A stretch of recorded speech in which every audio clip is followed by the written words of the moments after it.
This is for my sister Julie, or for anyone who thinks making sourdough is a lot of work. Okay, I've got my scale. See it? Got a bowl. I'm going to add 350 grams of kind of warmish water. Let me get my bowl on here. And zero out my scale. So 350 grams. And it's not hot, but it's warm.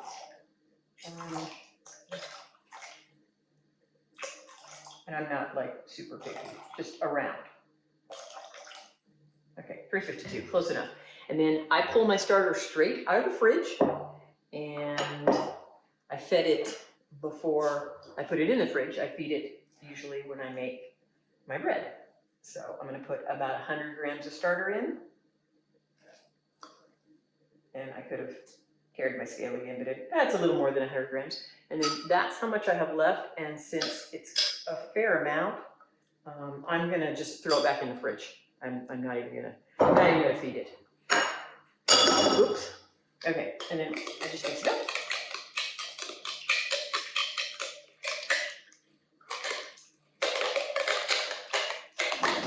Sometimes I use my fancy Swedish dough hook because it's actually pretty cool.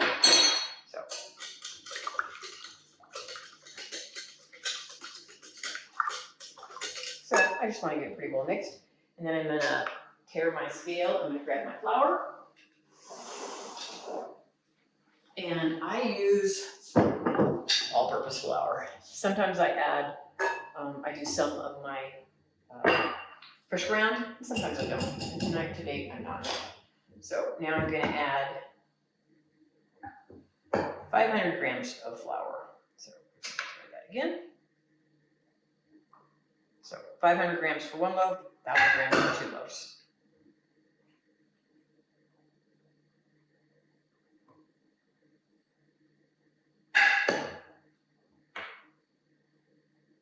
At 518, 514, I'll take a little bit out. 10, 505. Close enough for this. And then I'm going to add 10 grams of salt. And I add my salt right now. Some people don't. Some people wait and put the salt in last, but I just don't. And this, I use canning salt because it's really fine.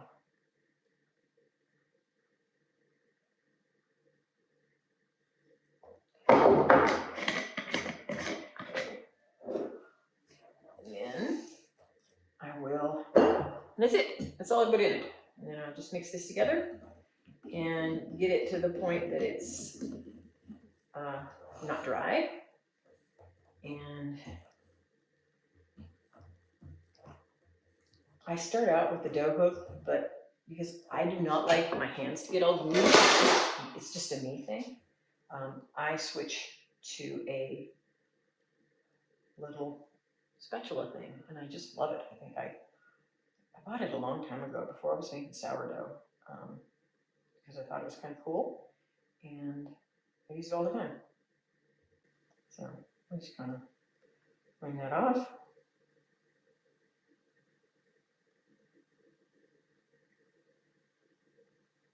And I will drop this in the sink, but I will rinse it and clean it fairly quickly because sourdough turns to cement almost. And then I just go through and do this, scraping the sides.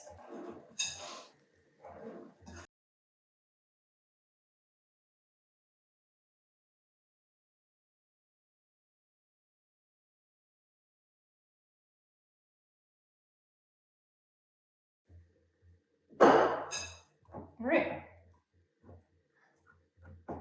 And then I'm going to cover it. And this is a cover that I made. So I did an embroidery design and embroidered it. And on the inside, it's actually, it's beeswax. And I just beeswaxed the fabric before I made this. And this is super ridiculous simple. It fits on all my bowls. And I'm going to leave it for, I don't know, 20 minutes to 45 minutes, something, just whenever I get back to it. So I'll just kind of clean up. And then I've got a few little other things to do. and then I will come back and I'll do a coil fold or a stretch and fold. So that's how it starts.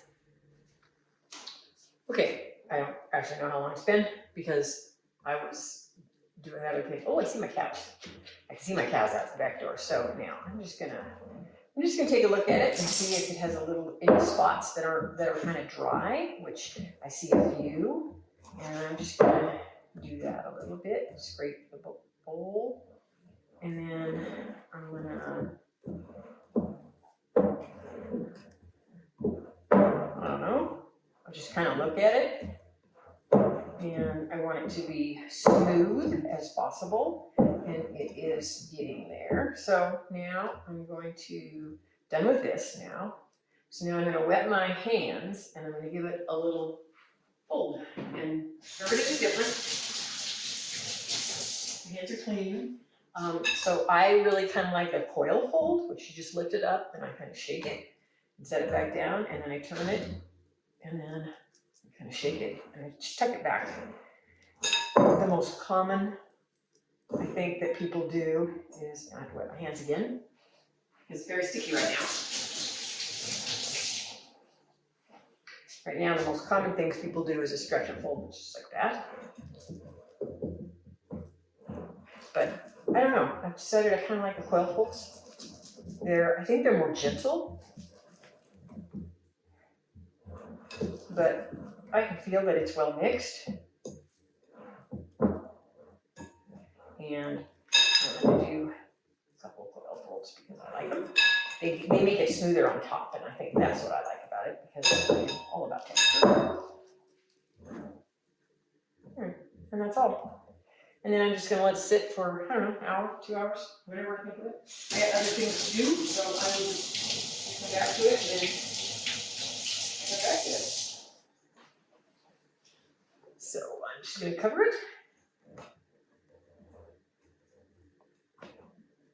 And let it sit.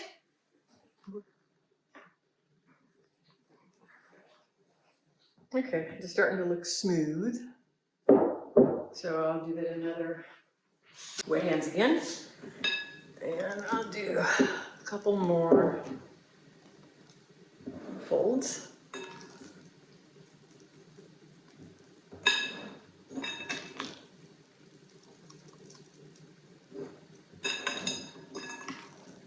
And I can see that it's getting smooth.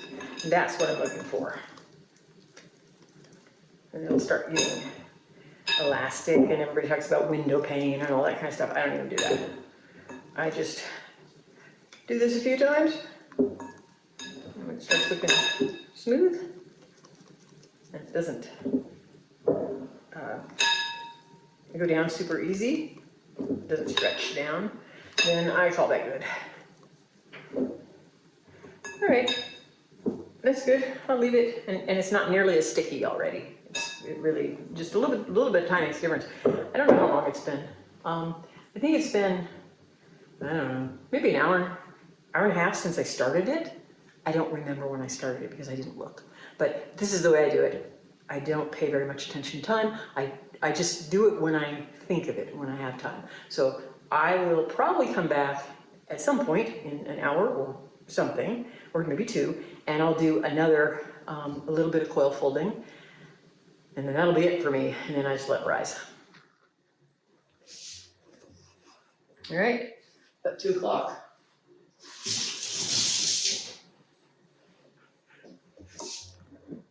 Oh, it's nice and smooth.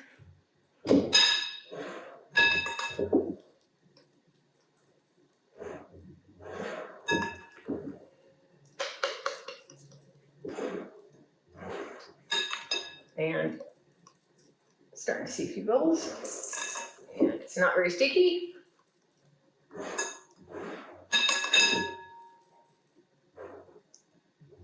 And that's it. Now I just let it sit until this evening. Okay, so my dough is doubled. It's super smooth. It's not sticky. So I'm gonna put a little flour on the counter. And I just do this on the counter. Everybody does it different, but I do it on the counter because I find that it's pretty easy. I'm gonna make 2 little loaves because, I don't know, it's easy. It's a little sticky. So it is, what time is it? It's about 8 o'clock. And I think, I don't know, I think I started this about 10 this morning or something like that.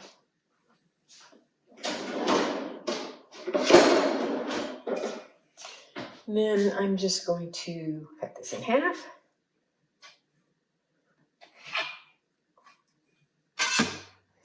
And I just kind of get it into a little bit of a square. But I'm very gentle with it. And I flop that over there, and I flop that over there. And then I just roll it up. And then I'll kind of shape it to get a little tension on the top. And I just roll it and tuck it, just turn it and tuck it. And I need to, so these are my little bannetons, and they're a half loaf. So this will do 2 of them. And I just flour up the thing. They just have a little muslin liner in them. And if there's a big bubble, I will pop it, but I'm trying to be real gentle. So just trying to get a little tension, and I flip it up backwards, and then I do the same with this one.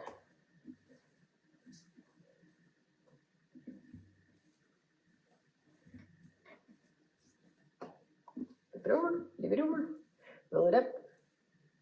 And if it's really sticky, just add more flour. This one's a little stickier. And then flour my hands a little bit. And then I'll just shape it. And flour my hands a little more. This one's a little stickier.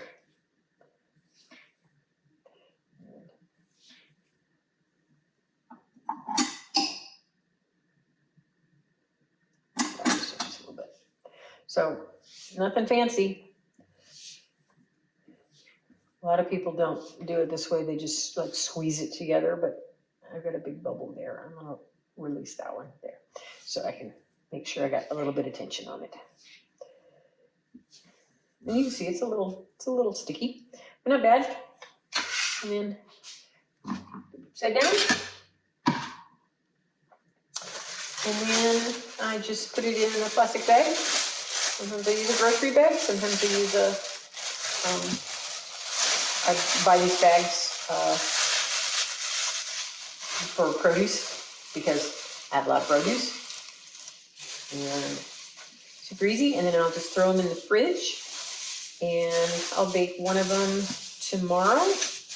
And I'll bake one of them the next day. So that's why I like these little ones, because then I have small loaves, which are a little bit easier. So that's it. I made sourdough today.